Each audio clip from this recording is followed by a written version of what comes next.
Good evening, everyone. Buenas tardes a todos, todas, todes. It is my pleasure to welcome you to this presentation by Alexandra Cenatus from the University of Maryland, Baltimore County, which is part of our ongoing speaker series organized by the Transborder Digital Humanities, or TBDH.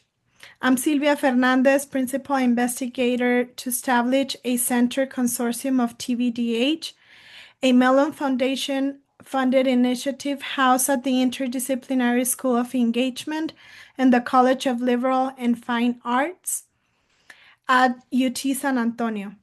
It is an initiative that fosters community-engaged digital research, teaching, and collaboration on transborder and borderlands cultures, with a focus on the U.S.-Mexico borderlands, local and transnational experiences across the Americas.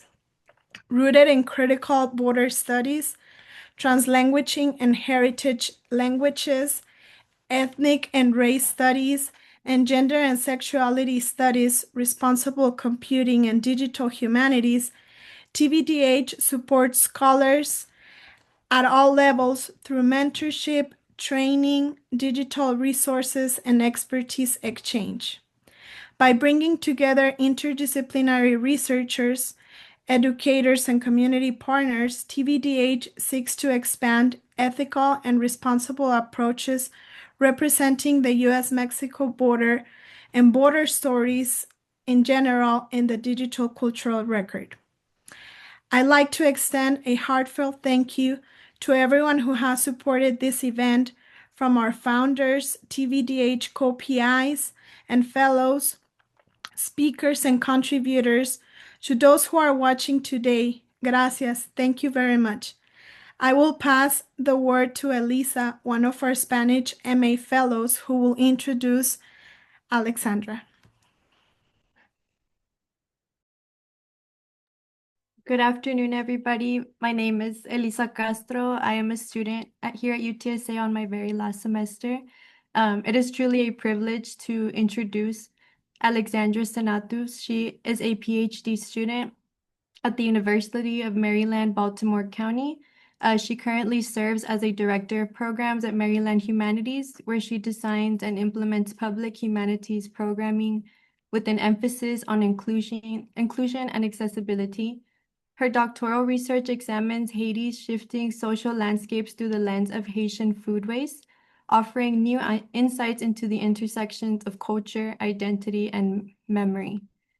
As a co-author of the Haitian American Dream Timeline, which is a collaborative digital humanities project, Alexandra highlights Haitian voices and histories that have too often been excluded from mainstream narratives. In her presentation that she will be having today, titled The Haitian American Dream, Constructing Counter-Narratives Through Digital Humanities, Alexandra will share how digital tools can be used to reclaim space for marginalized communities in both historical and contemporary storytelling. As a collective, we are truly honored to have Alexandra Cenatus with us today. Following her talk, we will have some time for a Q&A session. So I encourage all of you to engage with her work and bring your reflections and questions to the very end of the discussion. And now, please join us in warmly welcoming Alexandra Cenatus. Well, thank you, everyone. And I will say, I would like to thank the crew, the Sylvia, Lisa, Lindsay, and if I'm missing anyone, I'm trying not to, for inviting me, especially with the wonderful work that you're currently doing, Sylvia, with the Transborder Digital Humanities. I'm always happy to be in these particular spaces and also in conversation with everyone who are interested in the humanities, but at the same time in constructing counter narrative, I will say, as we are trying to tell our stories. So I'm always happy to have those particular conversations, as I think they are very important, especially in today's context.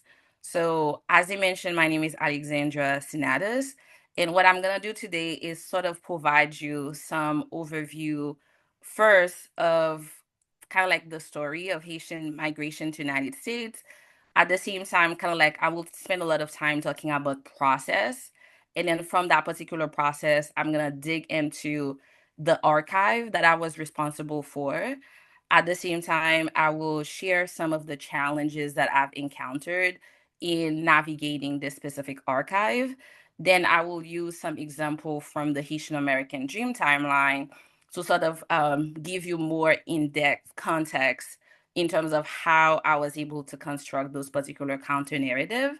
And then from there, I will conclude. But what I want to do today, I want to have, it's more like a conversation because yes, I'm going to be sharing, but I'm also more curious about how you are have you responded to the digital humanities timeline, the Haitian American Dream Timeline, or if you are interested as a student in constructing a digital humanities project, or even a professor to provide you some information and some insights on what does it look like, the time frame in putting such timeline together, and also some insights that even for me, some lesson learned that I have learned in putting it together. So I'm gonna get started. Um, and thank you everyone also for being here. I'm always excited to see who's want to be in that particular space with me. So to get started, next slides, please. All right. So the first slide you're seeing is kind of like Haitian woman in the Chrome Detention Center in 1980. So this photograph was taken in the 1980s at the Chrome Detention Center in Miami during a visit. It captures four Haitian women, one standing with a smile, while another sits on the ground, seemingly engaged in conversation with a third woman. The other one is covered by white sheets. The photographer did not record their names and their personal histories remain unknown. We can only wonder about their lives in Haiti before this specific moment. Despite this anonymity, they have become part of Haitian migration history.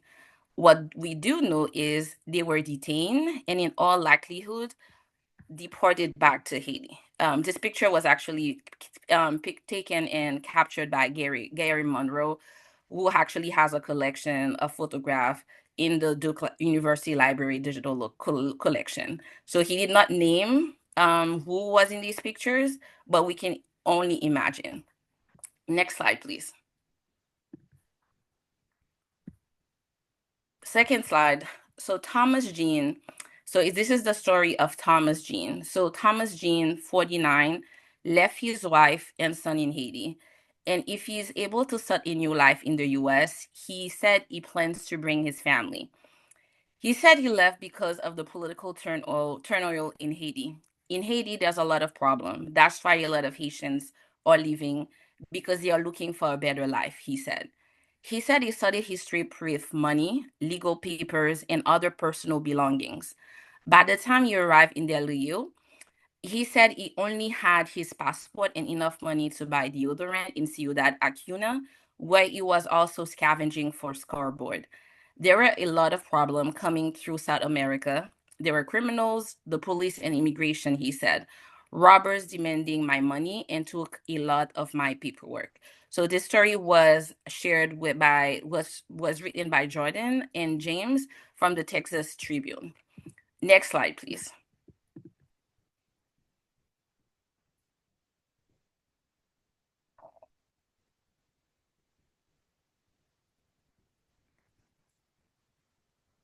So this is the another story that we have. So he said, "I'm well. I'm the U.S." Began the text message in Boston. It's really cold. It had been a whirlwind week for the former residency of Dushtini, a village about 30 minutes by car ride from Lekai, Haiti, leading up his departure for the United States. The Monday prior, Bobo happened to be in Port-au-Prince, picking up his passport in case he was approved through the I-134A process for Haitian. He was with his cousin when UCIS texted him that Bobo's travel authorization was approved. When you receive an authorization, you want to cry, Bobo said by phone recently. You want to show everyone because you're so excited. But now in Port-au-Prince, you have to keep it inside. So I was concentrating. I couldn't breathe. I couldn't even tell my cousin because I wanted us to be safe, he said. When they returned to the safety of the house, Bobo finally told his cousin, From them, unable even to return to Dicini to hug his mother goodbye, he made preparation to fly to Boston Logan International Airport. Next slide, please. So, a common narrative, I would say, connects all three stories. Haitians typically flee their country in response to natural disasters or political crises, often selling their land or possession to finance their journey. However, this dominant narrative overshadows a more fundamental issue: the social inequality of power between migrants from the global south and those from the global north. While the concept of globalized asymmetries of power is particularly relevant here, encompassing dynamics of race, caste, class, gender, sexuality, ability, and nationality. This framework is essential for understanding migration as a phenomenon shaped by intersecting identities and structural inequalities. In the 1980s, the Haitian women depicted earlier were intercepted en route to the United States. Thomas Luke took a legal path to Latin America but exhausted his resources. Bobo entered the United States through the Humanitarian Parole Program. Through separated by decades and following different routes, all face stigmatization, a pattern that continues to persist today. So, the Haitian American Dream Timeline is a collaborative digital humanities project that examines the history of Haitian migration in the United States. It aims to contextualize the various waves of Haitian migration, document this painful chapter in U.S. history for Haitian American, and the broader public. Following Michael Roth-Trujillo's 2015 approach by documenting both historical actors and the sites where history is produced, my presentation explored the process of creating this digital humanities project and argues for departing from traditional research methodologies by employing scavenging approaches to construct counter-narrative about Haiti and its people. He addresses the archival barriers Haitian scholars face and examines how their positionalities and perspectives shape narratives about Haiti and its citizens. By showcasing these often overlooked processes, my intervention offers valuable tools for scholars researching Haiti and its diaspora or developing digital humanities project. Next slide, please.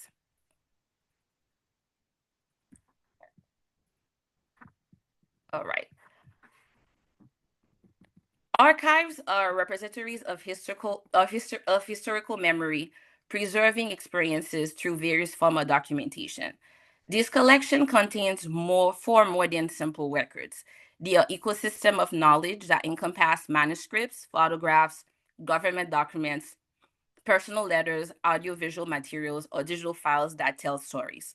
Archive or dynamics environment where narrative are consciously negotiated, interpreted, and reinterpreted.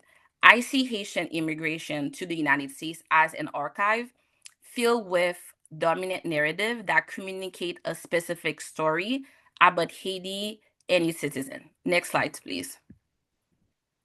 So one of the ones that we see it will be the terms and idioms that emerge. So we have both people, we have temporary protected status, we have just come, which means just arrived. We also have voodoo practitioners, specifically written with the triple O, double O's, voodoo. So that's one of the things. Those are the part of aspect of that particular archives.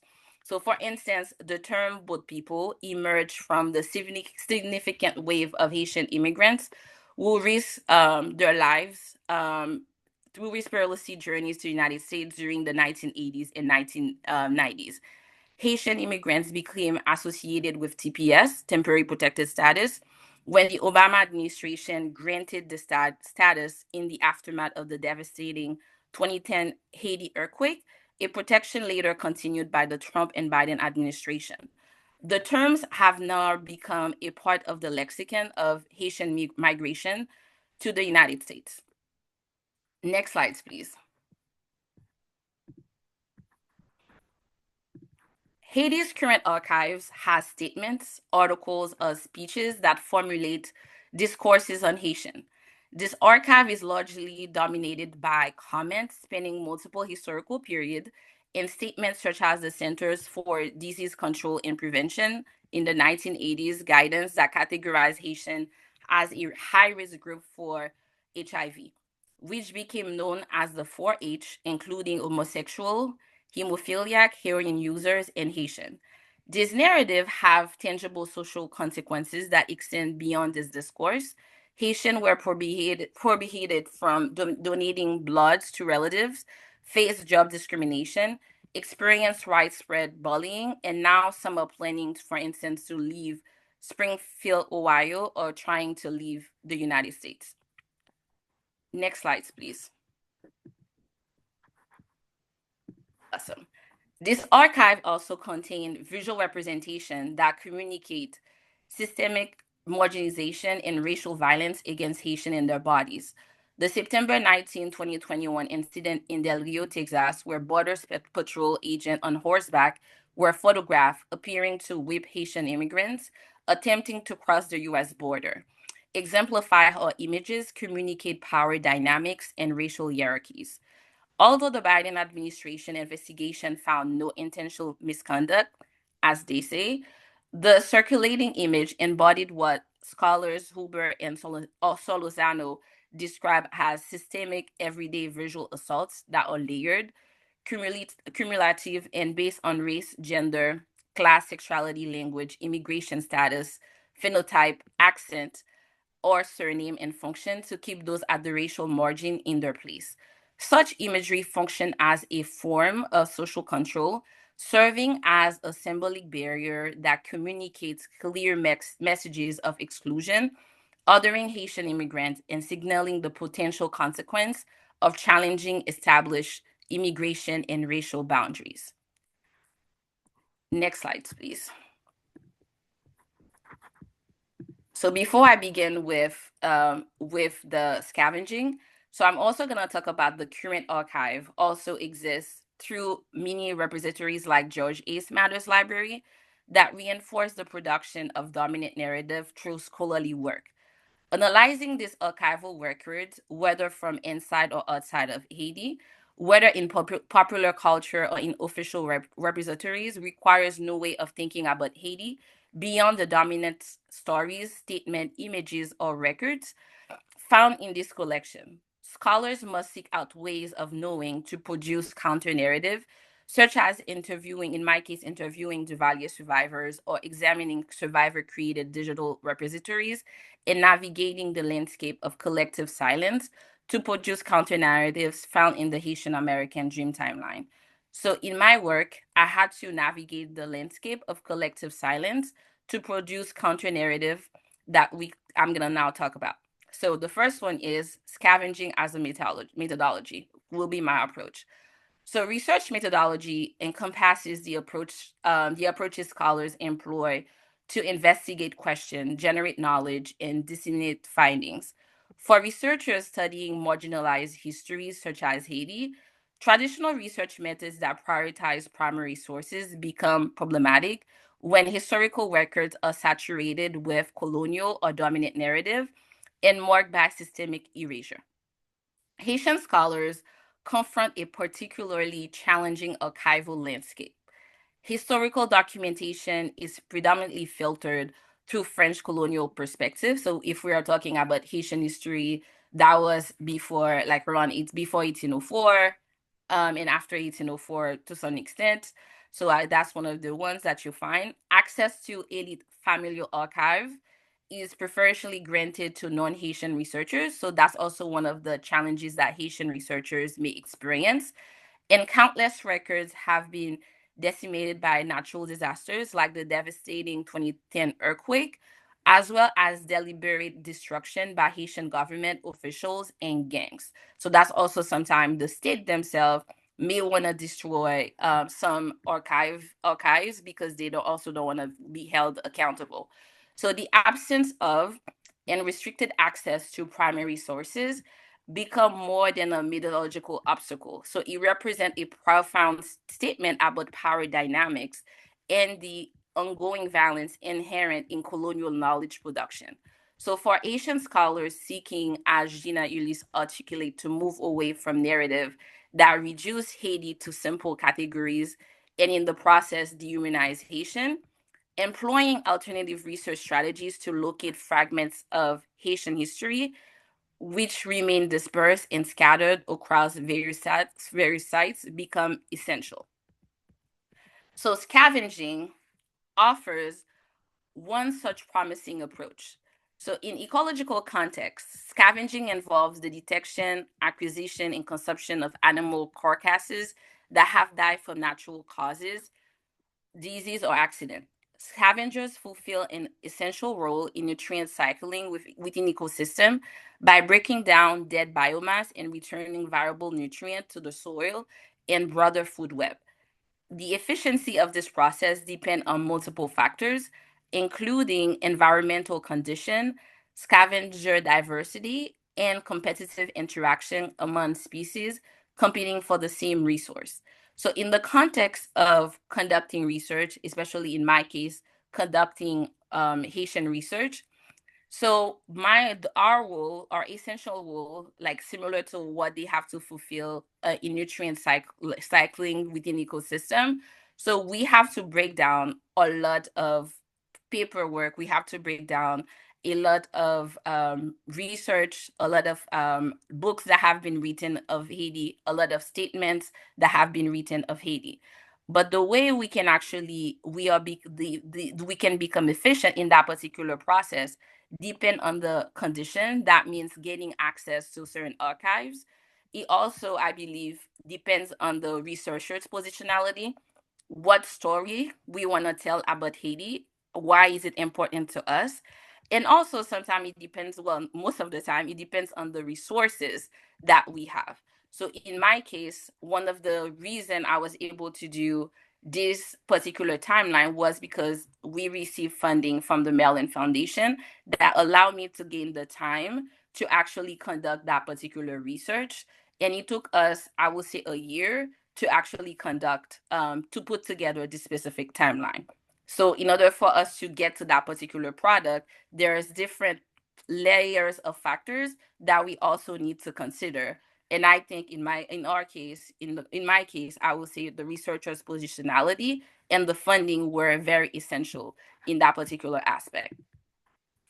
Scavenging also offer one such promising approach as well, because one of the things as well that in the urban, I would say in economic context, scavenging refers to the practice whereas individuals collect discarded materials from dump, landfill, street, and other disposal sites to recover items of value for reuse, recycling, or resell.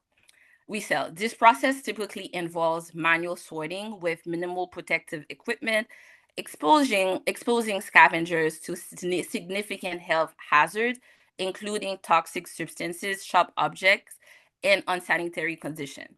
Yet, beyond its economic function, waste scavenging fulfills an important environmental role by diverting materials from landfill, reducing demands for virgin resources, and contributing to informal recycling system that complement or even surpass formal waste management infrastructure in many developing nations. So I would say in the context of conducting research, so what tends to happen is that you tend to have, I would say, we have to navigate a lot of, I would call a lot of ways in terms of related to narratives about Haiti. So we have to go through a lot of stereotypes about Haiti that has been written, that has been collected, especially as Haitian researchers who want to do different research on Haiti. So some people will be okay with them, but that's one of the things that happen.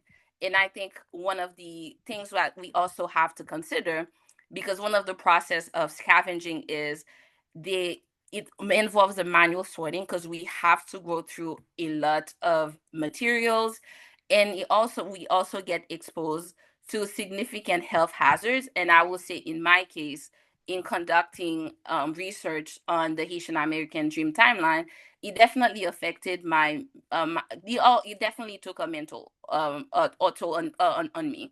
One of the reasons is the fact that I was reading the stories of Haitian immigrants, what they had to go through, and even though they had valid cases where they were supposed to be allowed to be approved into the United States, they were rejected or they were returned back to Haiti. Some people, after they were returned back to Haiti, were killed. So that was the stories, and these are the things that you have to go through when you're actually reviewing materials, especially in the context of Asian migration, materials around Haiti. Yet, these type of research are very important, but oftentimes they are discarded, so they are not valued. Sometimes, especially in my case, because I was doing digital humanities project in academia, for tenure, some institutions they'll recognize digital humanities as a research, as a valid project, as a valid academic research. So oftentimes they even see this sort of as like, oh, this is sort of like your side project, your love project, and so on, and is not seen as like a valuable knowledge, a valuable project that bring knowledge to the group of people that you're actually serving. So because of this, that's why I think in terms of the context of scavenging, so you have to accept that you will be not recognized. You may not even get, some people may not even get tenure because of it, because of those particular type of labor and work that you are putting in place, because it's not recognized. Well, not some do, but overall, in terms of like the way they approach digital humanities project in general. So that's one of the things I will have to say. So scavenging in this case, if you are constructing counter narrative, emerge as a powerful metaphor for scholarly research, particularly when when challenging dominant historical accounts. So drawing on Sophie Niang's perspective, I conceptualize scavenging as an approach that transcends not traditional academic boundaries, demanding a radical reimagining of knowledge or production itself. So this raised for me a critical question. So what principle are needed to reimagine that particular production in ways that center marginalized voices and experiences? So for the Haitian American Dream Timeline, I employ scavenging as a practice, one driven by necessity because of how Haiti is actually portrayed, resourcefulness, looking around and finding information, and the persistent desire to extract value from materials that dominant narrative have discarded or overlooked. Just as material scavengers navigate waste sites searching for hidden value, Haitian scholars must excavate dispersed experiences and testimonies, transforming discarded memories and fragmented stories into profound historical insight. So one thing I will also will mention, these traumatic experience that Haitian immigrants face, sometimes they don't share it. They don't talk about it. They stay silent, and we don't know a lot about them. Sometimes it's through, I would say, interaction that you have, sometimes random interaction. And someone will say, oh, yes, I used to live in Haiti, and I remember watching this specific massacre that happened.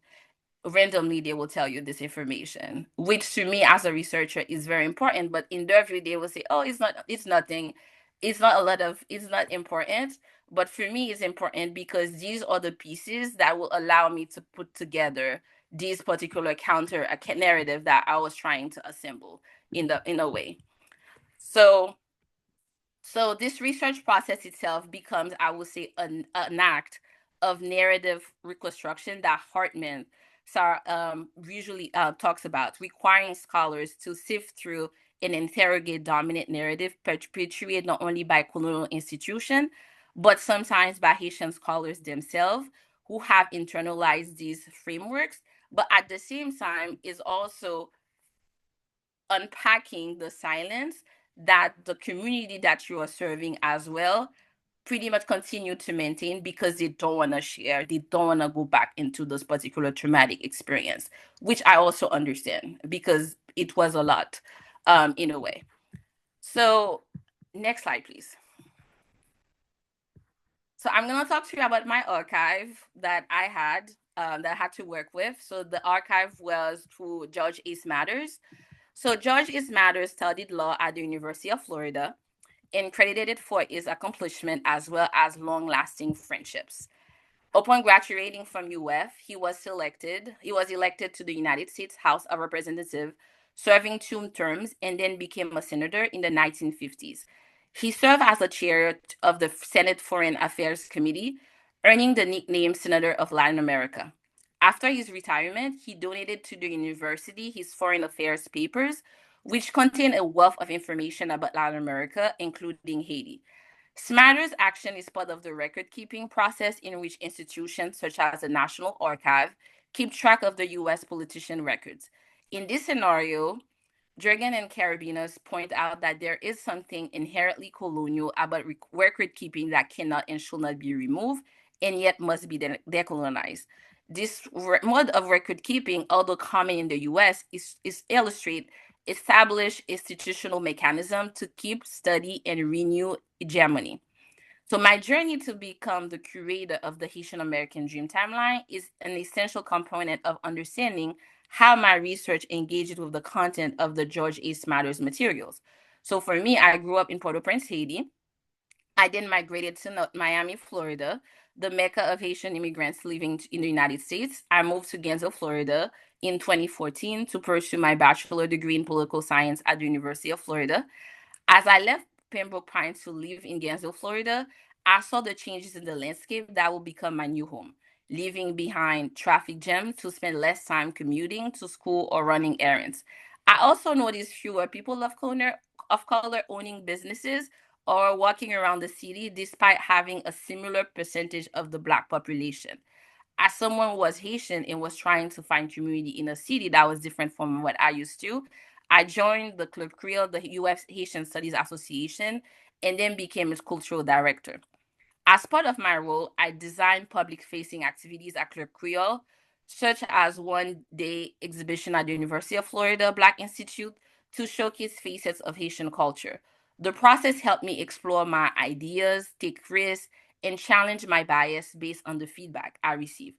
It enabled me to develop a new curiosity about Haiti through researching information that was often comprised of dominant narrative. I drew on my childhood memories as well as interviews with Haitian students and their parents to construct materials for these events. An approach I would say that I will later came to know as scavenging. These cultural activities contributed to my reputation as the Haitian archivist at the University of Florida. As a result of this, I started seeking training to become a scholar and applied to the UF for a master's degree in Latin American Studies. My public facing work on campus led Margarita Vargas Betancourt to seek me out to assist her with the Haitian American Dream Timeline project. So I was hired as the project curator, tasked with selecting the objects for digitalization. George A. Smatter's materials on Latin America consisted of 2 boxes and 6 oversized folders. The content of the materials that I found is important to note. For instance, I found an article entitled Whither Latin America, published on November 8th, 1955, that was sent to George A. Smathers by John Keefe, which described how Latin America is being taken over by communists and its economy is fluctuating due to the market demand. According to Keefe, the United States is becoming more dependent on war materials, so maintaining ties with Latin America in its best interest. This is evident in John F. Kennedy's State of the Union address in January 30th, 1961, where he mentioned that the U.S. will allocate $500 million to coordinate program and policies in Latin America. I also uncovered a collection of 6 letters addressed to George A. Smathers from his constituent, focusing on concern about the influx of Haitian refugees. One letter dated in September 9, 1967, particularly stood out with its 6 paragraph structure. The initial paragraph began with a salutation to the senator's son and praised Smathers and his wife as unsung heroes, revealing an intimate familiarity with Smathers' personal life. The correspondent then shifted to global political commentary, criticizing a U.S. general for alleged dishonesty and reluctance to provide weapons to the military. After offering formal salutation to Smathers, the writer explicitly urged the senator to do everything he could do to keep Haitian out of the country. This request was followed by a Miami Herald article about Haitian immigrants arriving in Miami, Florida, and seemed to reflect the growing tension surrounding Haitian during that period, which is very similar to what we're currently seeing right now.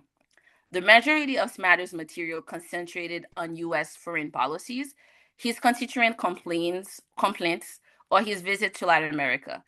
The aforementioned example highlights resources were deemed significant during this recording process. So, upon careful examination of this document, including reports, letters, memos, photographs, receipts, and personal notes, I was struck by the ways in which they failed to contextualize the circumstances that compel Haitians to migrate to the U.S. in the first place.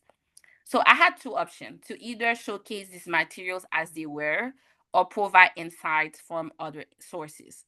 These sources are in fact plentiful and include other official archives such as Duke, University Libraries, University of Miami Libraries, Library of Congress, the Jimmy Carter Library, as well as less traditional archival sources, including Haitian painting, poems, proverbs.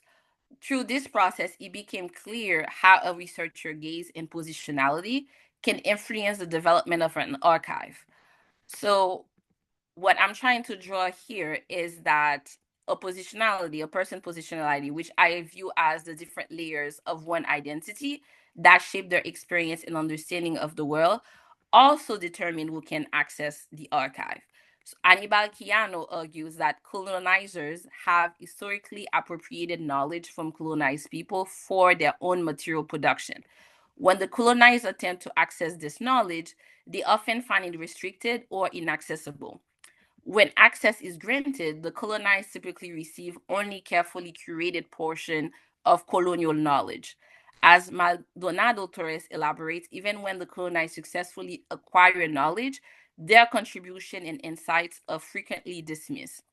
Having lived in Florida, the state with the highest concentration of Haitians outside of Haiti, I should have been familiar with George E. Smatter's archive, since I am a Haitian immigrant and scholar, yet it was not known to me. Researchers in Haiti mention having similar experience about not knowing about George A. Smatter's archive and not having access to archive in conversation that I had with them. In other words, the pursuit of knowledge presents systemic challenges for scholars of color who frequently encounter institutional barriers that impede their archival access and research. In my case, Dr. Margarita Vargas Betancourt, who also is the co-collaborator for this project, encountered similar challenge as a Latinx immigrant and scholar. For this reason, she created conditions that enable Black, Indigenous, and people of color, BIPOC students, to become archivists or gain access to archive. As an example, she founded an internship program for students of color who wish to become librarians. That's how we ended up having Ivana Moreno as a digital specialist in that particular project. The second thing is she understood was the relationship between academic libraries and the population of the state. Florida is home to two major groups of immigrants, Cuban and Haitian. Her desire to preserve Cuban history motivated her to apply for and receive funding for the Cuban Dream Timeline. She also worked on a grant application for the Haitian American Dream Timeline, in which I was selected to be the curator. Dr. Vargas Betancourt action are part of what Adrienne Mary Brown called emergent strategies, which consists of intentionally changing in ways that grow our capacity to embody the just and liberated world we long for. This experience demonstrates or having access to resources and support, particularly librarians who are creating approaches beyond what have been taught or established, can shape, in this case, Haitian scholars' ability to access archives on Haiti. Archive can also be inherently hostile space for researchers of colors, a reality I confronted during my daily research on Haitian migration. Each day, Margarita's podcast Bitango will prepare my materials for me, interacting with this, and I will interact with the same librarian responsible for retrieving this document. Despite my consistent presence, the librarian managing the special collection ignore my existence. A stark contrast to her engaged interaction with white scholars. My experience also eliminated the challenges in researching Haitian history, where institutional barriers and subtle form of exclusion can impede scholarly work. The archival process, rarely discussed in Haitian studies, reveal complex dynamics of power, representation, and access. It demonstrates that reconstructing Haiti's narrative require more than traditional methodologies approaches, but it also demands time, patience, different encounters, and alternative ways of doing. By highlighting this intentional microaggression and systemic obstacle, I also showcase the intricate layers of difficulty faced by scholars of color when attempting to uncover access archival material. So what I'm gonna do is I'm gonna talk about, like, with the Haitian American Dream Timeline, what I did to sort of use the scavenging approach to showcase how I was able to do this. So we can go to the next slides, please. The next one. Thank you. All right, thank you. So, analyzing the Haiti's narrative, whether from inside or outside Haiti, call for new ways of thinking about Haiti beyond the narrative found in that collection. So, in the Haitian American timeline, so what I did in looking for information and searching for alternate ways of knowing, so it involved interviewing the various survivors, examining survivors' created digital repositories, and navigating the intricate cultural landscape of collective silence. For instance, François Duvalier rearmed marginalized farmers and promised them social status. In doing so, Duvalier cultivated a loyal force known as the Tonton Macoute for the men and Fiat Lalo for women. So these private militia led by Clément Bobo became a critical instrument of state terror, persecuting population, conducting purges, stealing properties and land, and eliminating political opponents. So amplifying narratives on Haiti also required a nuanced understanding of Haiti's complex power dynamics. So the contentious legacy of the Duvalier era exemplified this complexity. So, as evidenced by provocative statement from Alan Cave, so who's a beloved Haitian singer, who suggested that Haiti would have been better under continued Duvalier leadership. This perspective revealed the deep ideological divisions surrounding this period of Haitian history. Some Haitians romanticized the Duvalier era, framing it through a narrow lens of perceived political stability and social order. So recently, a former Senator Edwin Zeni publicly advocated for macro leadership model after the Duvalier, demonstrating how such narrative persists.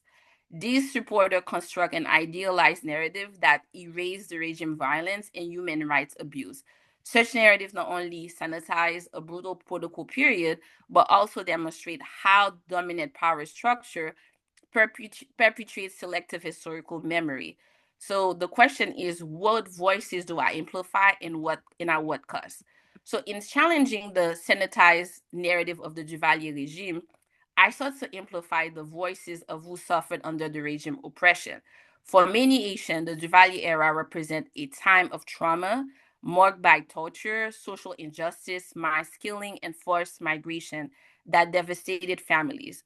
Consider, for instance, Odile Story, which I position alongside Alan Cave's account. Odilus fled to the United States after the Maku targeted him and his family because he refused to surrender his bicycle to one of them. After beating Odilus, Wood managed to escape into hiding. The Makud publicly executed one cousin, slit another one's throat, and threatened his younger brother. To fund his $1,500 passage to Miami, he sold ancestral land his family had owned since Dessalines' time. So in August 1978, he joined 150 others on a cramped 20-foot leaky wooden sailboat, so overcrowded that passengers couldn't sit. So Audilis Oring experience subtly contradict the dominant group's sanitized portrayal of the Duvalier regime. One also cannot ignore, for instance, the journey from Haiti to United States is fraught with uncertainty. More African Asian immigrants pursue the legal path by completing paperwork and attending embassy appointment to obtain a visa. unfortunately, deny applicants application or insufficient funds prevent most people from pursuing this option. These migrants are left paying their life savings to board dangerous makeshift boats called Conte, or right now they are crossing the Latin American borders. If one can overcome these stories. So, but at the same time, Haitian immigrants do not disclose their migration experiences. So, scavenging require the practice of seeing value in proverbs, in music, in social media comments or posts. So, each piece containing revelation about collective memory or individual experience. So, the narrative collected for the Haitian American Dream Timeline represent essential perspective in understanding Haiti and its people. Through my research process, I demonstrate how scavenging methods enable me to assemble critical components like Odile story, filling crucial gaps in Haitian migration history. So the culture of silence born from the trauma of the Duvalier regime and migration experience requires scholars to examine often overlooked sources that even Haitian academics themselves might dismiss. Based on my experience developing this timeline, so I encourage Haitian scholars to embrace scavenging as a methodological approach to construct counter-narrative that challenge dominant perspective on Haiti and its citizen. So the slides that we're currently seeing right now, for instance, in my case, when I said the using counter-narrative and using scavenging, so I sort of like talk about the historical relationship between Haiti and the US, but at the same time, I showcase the map of Haiti. Next slide, please. So one of the things I also did is I also know based on the experience, I also wanted to showcase other experience that Haitian also fought back. So we are not only victims, but at the same time, we're also fighting for our rights. So one of the things that you see in that particular slide that exists in the Haitian American Dream Timeline, I purposely added, for instance, the lawsuit that the Haitian Refugee Center did, where a lot of Haitian organize, especially to the Haitian refugee centers. At the same time, I also showcase the activism that also were happening in Haiti against Duvalier, and also some songs that also happened around that specific period. Next slide, please. Is it coming? Yes. So overall, in thinking about the Haitian American Dream Timeline and also thinking about conducting research, I will say, so the Haitian American Dream Timeline examined the wave of Haitian migration to the lens of I would say of Haitian themselves, while offering researchers and the general public counter narrative challenging dominant discourses. Through this project, I demonstrate that analyzing archival records, both within and outside Haiti, requires moving beyond conventional interpretation of existing stories, statement, images, and documentation. So I highlighted the complex challenges that Haitian scholars face when accessing archival materials and how their perspective and positioning shape the outcomes of their research. But at the same time, I also offer how scavenging can help us in collecting counter narratives.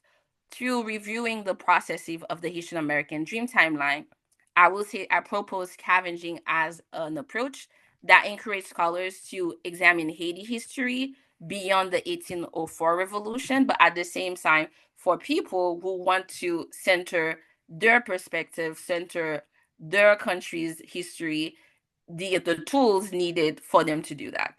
So what I will do is I'll just conclude my presentation and I will open it up for Q&A regarding questions that people may have and insights they may have.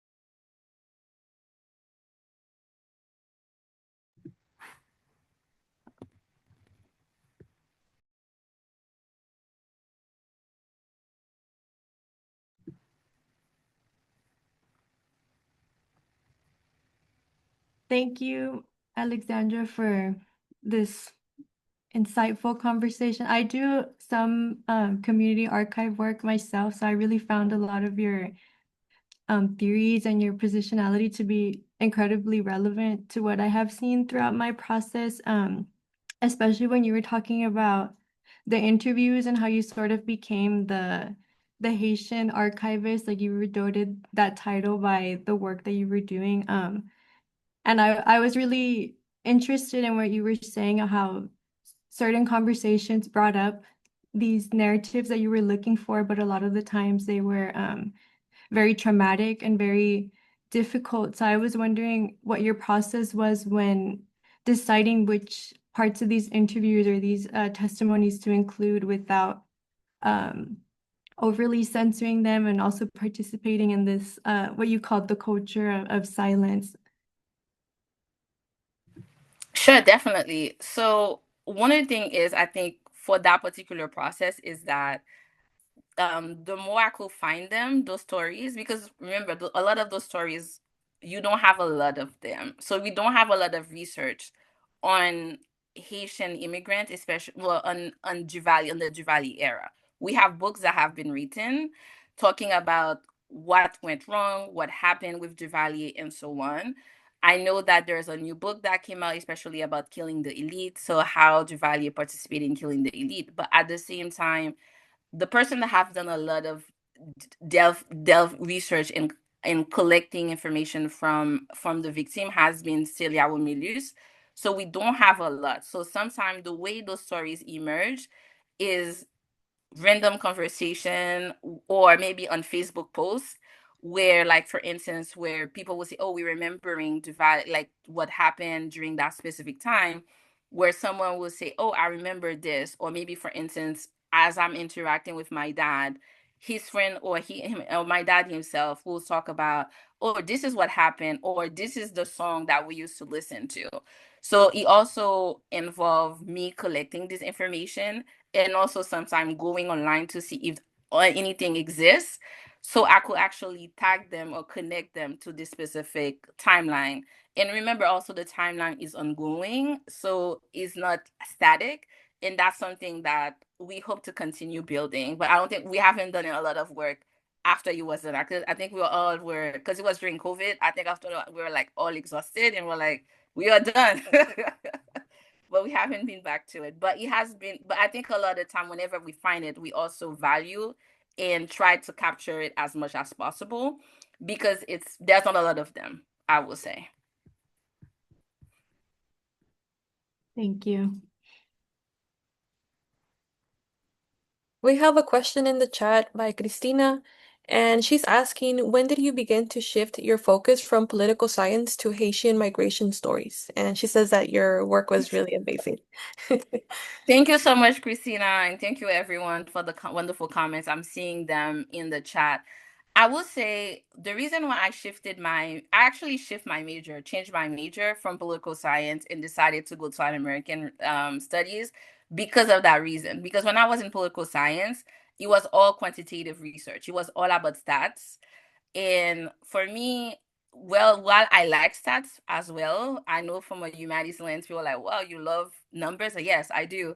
But at the same time, he didn't tell me all the stories. Stats didn't tell me the story. So the program I was part of, was all about quantitative. So that's the reason why I decided to go with the Latin American route, because it was an interdisciplinary program. And I feel like when you are conducting research and the type of research that you want to do on Haiti, that I want to do in Haiti, or I've seen the wonderful work, for instance, Cécile Zier has done, or Sabine Lamour has done on Haiti, then it calls for you to be interdisciplinary, because you have to pull from different sources, from different fields, from historians. You go from historian. I go to literature. I go in proverbs. I go in different aspects to collect those, to make meaning with these particular stories. So that's the reason why I went to an interdisciplinary scholar for my master's, and I'm currently in an interdisciplinary program for my PhD, because I don't see myself in one box. I refuse to be put in one box.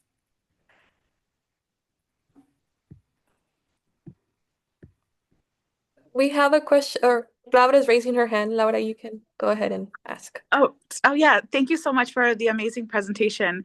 I know we always like to nerd out about language, and I was a little late, so I'm sorry if I missed this. But one thing we've been talking about in Transborder DH is like having to do research in multiple languages, but not always separate. So not always just Spanish or just English. And for you, it's like French, Haitian Creole, English, maybe Spanish. Can you talk a little bit about the role of language in the work that you do, or in scavenging maybe? I love that concept. So yes, I feel like there's no way you're gonna do research on Haiti without interacting with all these languages, because you have to constantly interact with all these languages. Right now I'm in the US, so everything is in English. And at the same time, yet my audience, the majority of my audience speak Haitian Creole.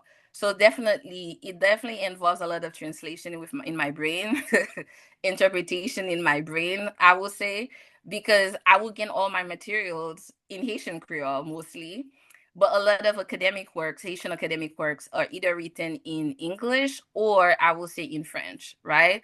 So I have to do all of these gymnastics to pretty much present the story. I think initially we also were trying to make the Haitian American Dream Timeline multilingual, but we didn't have enough funding for us to do that. So that's one of the things. But I think for me at the time, in the context of Haitian migration, I choose, because it could have been an article that I could have said we could have written, but I think I chose for me to make it interactive and very easy for people to go through and get at least some overview, because I wanted my audience, specifically Haitian Americans who came to the US, may not know the history of Haitian immigrant to the US, because sometimes we are new, we are not taught. It's not like they provide us a guide to say this is the history of the people that came before you. So I wanted for them to actually have that tool so they could read it and they could see and they could understand that what we're currently seeing right now have also happened in the past. It's not new. It's just a different era. Thank you so much. Thank you. All right, good question. And Dr. Fernandez, you can ask. Alexandra, thank you so much for this insightful presentation. A lot of what you mentioned resonates a lot with doing digital humanities with US-Mexico border communities and the challenges working with a dominant narrative, the stereotypes that academics have already make you believe that's the only story that exists. And I have two questions. One of them is about the representation of borders that you saw within your work. You mentioned some of the experiences of Haitians communities in the US-Mexico border, but I'm thinking also even about Haiti as a border region with Dominican Republic and how you encounter those kind of representation within your timeline. And the other question was about your work in collaboration with librarians. If you can expand a little bit about the support. Sometimes librarians don't work with academics, specifically in digital humanities. They do their own projects or they resist to create a counter narrative. So I would like to hear a little bit more about that within your work. Sure, I'm gonna go first with the second question, and then maybe you're gonna tell me the first question again so I can basically answer the first question. So the second question, I think it's a good question.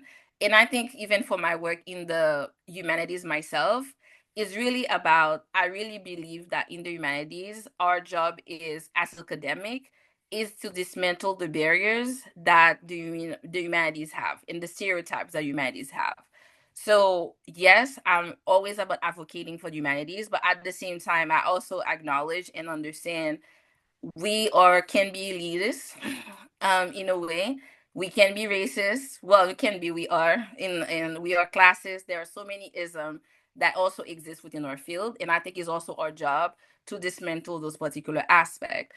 So I agree with you. Sometimes when you go into those particular archival work, you will not have a friendly librarian because you're not supposed to be in the space. You don't look like someone who's supposed to be in the space. So that's basically what happened to me. And I think the reason why my archival research was better is because I will say that Dr. Margarita Vargas Betancourt understood these barriers herself because she experienced them. She lived them. And that's the reason why she ensured that when I was going there, all the materials that I needed were already selected. So she did the labor before even I got there every day. And then when I got there, my materials were already there. So I only had to go through the box that I needed to go through that particular day. So she negotiated, she used her power, understood her privilege, especially she was a librarian at that time. Well, she's still a librarian. So she understood her privilege as at that particular case and used her privilege, right? To basically allowing me to be in that particular space. But even though I was in that space, I also mentioned the librarian who was there, and I was there every day. She barely talked to me. She will give me my work, and that's it. She will never talk to me or engage with me, and so on. But I noticed how she engaged with other scholars who came, who did not look like me. So I do agree with you in those particular aspects. I do think these are the things that sometimes in the library field we have to unpack. At the same time, another point that I also want to make in the context of digital humanities, some people may agree with me, and some people may not agree with me. I do think the humanities is a collaborative project. I think the best projects are collaborative. So each one of us had a role. Dr. Margarita Vargas understood her privilege and experience as a librarian. So she went and looked for the materials that I needed. When I was like, "Hey, I'm thinking about this. I'm not sure what archive or what space has this." It's just like, "I got this. I will go and look for that information for you." And whatever I needed, she helped me or help me look for that particular information and show me how I could look for that particular information. So that was the strength that she brought to the project, right? The second thing is we had Ivana Moreno. She was the one putting in place all the coding. So everything was in the Excel spreadsheet and arranging them, selecting the images so we could actually put into the GLab software. So she did all of that particular back work. So my job was to do the research and look for the content. And also tell the story. And also, as the co-PI for that particular research, Dr. Margarita Vargas Betancourt did not try to censor me. She gave me all permission to be myself and tell the story I wanted to tell. It's very important. Not everybody has that particular opportunity. So I did what I wanted to do, what I envisioned I wanted to do. And I think these are important, especially when we also in those particular spaces to use our privilege, number one, but also to give people the tool to allow them to do the work or the stories they want to tell and not trying to be the gatekeeper or trying to censor them. So that's one of the things. That was my experience, and that's what made that experience very joyful. And your first question, Dr. Fernandez. Sylvia, don't worry. I'm wondering about the border representation that you encounter in your research. You mentioned about the experience of Haitians crossing the border. And I'm wondering also about the representation of the border between Haiti and Dominican Republic. If you can expand a little bit on that part, which caught my attention. Sure, definitely. So in our case, I will say that we did not focus on Haiti and the Dominican Republic. So we know it's one of the path, but we did not focus on that particular aspect because Haiti and Dominican Republic has a very already complicated history. I think we need another one that's Haiti and the Dominican Republic Digital Humanities Project. that needs to be created, that because that's another story on its own. And a lot of other people have done work on it. So in my case, what I was more interested in was sort of exploring how things have changed over time in the construction of narratives about Haitian, right? So for instance, in the 1950s, some Haitian migrated to the US and they came as teachers for training and so on. And they had, and especially when you saw the representation in the news, it was very different. And at the same time, at that time, Haiti was seen as this tourist destination. So a lot of the time was like go to Haiti to travel and so on. It's until the 1980s, well 1970s, I would say in those 1970s that we started seeing that particular stereotypes happening, more stereotypes happening about Haiti. Not that it existed before, but in terms like around the boat people. But I think in terms of borders, thinking about Haiti in the US, I think it has shifted because at first it was through boat, Haitian coming and reaching Miami, and from Miami they will run and enter the US. Sometime, well, a lot of time, the boats will be seized on water, so that's one of the things. Then at the same time, it changed where some people also started coming from Latin America and now crossing the U.S.-Mexico border. So it's different ways that I would say Haitian has entered the United States. And then most recently, with the humanitarian peril, a lot of them actually entered.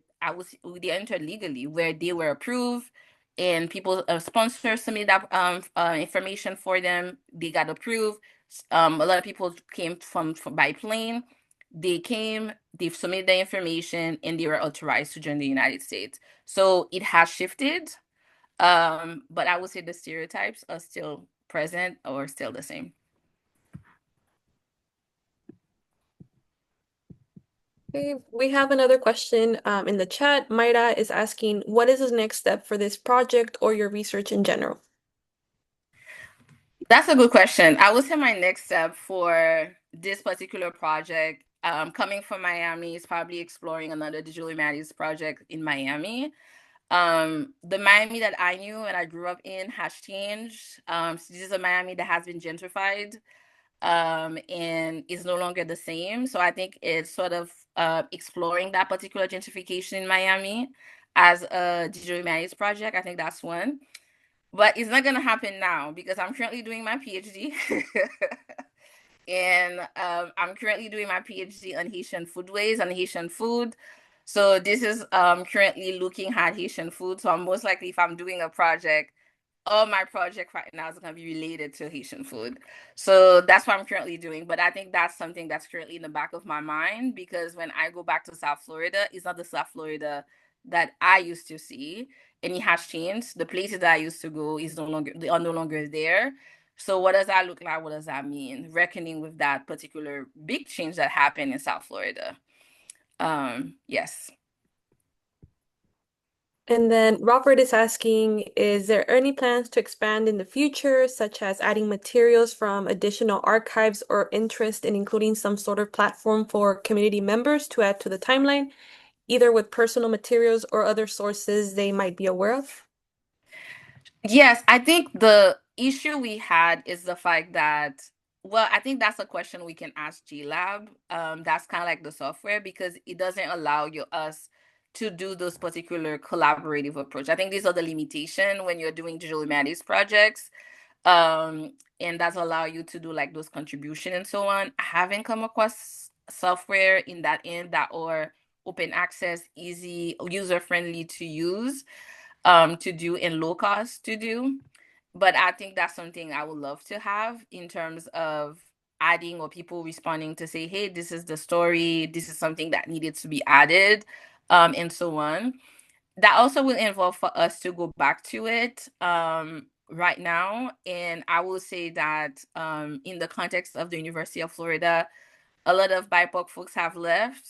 In the context of Dr. Margarita Vargas Bentelcourt, she is the one, I think that has taken a lot of people other position who have left. So she's doing multiple jobs. So I don't think a lot of capacity in this.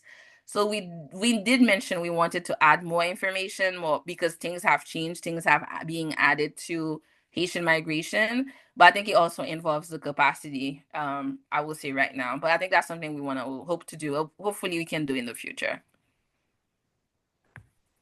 We also have another one from Stan West, and it's as both an insider married to a psychiatrist with Haitian relatives and an outsider, a Black American reporter who covered the 95 Haitian parliamentary election for Haitian and the US news organizations. I'm interested in how best to gather interviews without re-traumatizing Haitian sources. I reported from Site Soleil, Care 4, and Delmas 12. I've also reported from El Oriente, the Haitian Eastern Cuban sector, on Changri Haitian Cuban blues. Oh my God. So I think so the thing is, I will say, I think it has to be based on your person you're interviewing and respecting it. I think the issue I have for me is that a lot of the time Haitians do not consent of their photography being taken. We don't have a lot of content. So people just come and show up, take pictures of Haitians and or interview them.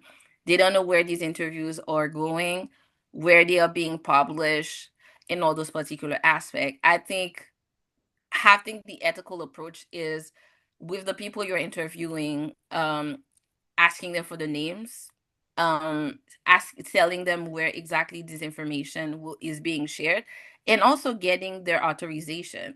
Some people want to share these stories because they feel like they are important and people needs to know, but other people may not be willing to share the stories. So I think is respecting those particular choices and having that conversation with the people you're interviewing. I have a question, Alexandra. My Yes. question is, how do you approach breaking the culture of silence surrounding marginalized histories while also protecting the dignity and the agency of the people you're representing? That's a good question. So the bad thing is that when you are in the archive, these materials were already collected. So there's no way you can go and track the people that were interviewed, the pictures that were taken. Like for instance, the first picture that I showed is 4 women. I don't know their stories. I don't know if they even consented to have their pictures being taken. So these are the things. But I don't know if they already consented to have the pictures being taken. It's there. And I think that's why I always provide context. Like it's unknown. We don't know what happened to them in all those particular aspects. So I think there is also that in, sharing, in balancing in those particular voices and centering those particular voices and stuff like that. My aim, preferably, is to have those consent myself, where I interview or talk to people, but I also know it's something that's very difficult. Even right now, like for instance, I'm about to do my fieldwork for my research, and I know it's going to be very difficult to gather interviews because of the nature and the context we currently live right now. So I think that's something I wrestle with, and I think that's where I believe in scavenging, where when you cannot find information, sometimes this is where, and I think that's something Sadia Hartman actually has worked on, as providing information where you have like where you can actually fill those particular gaps. And I think this is where understanding history, using poems, using fiction can help us fill those particular gaps when we cannot find those information.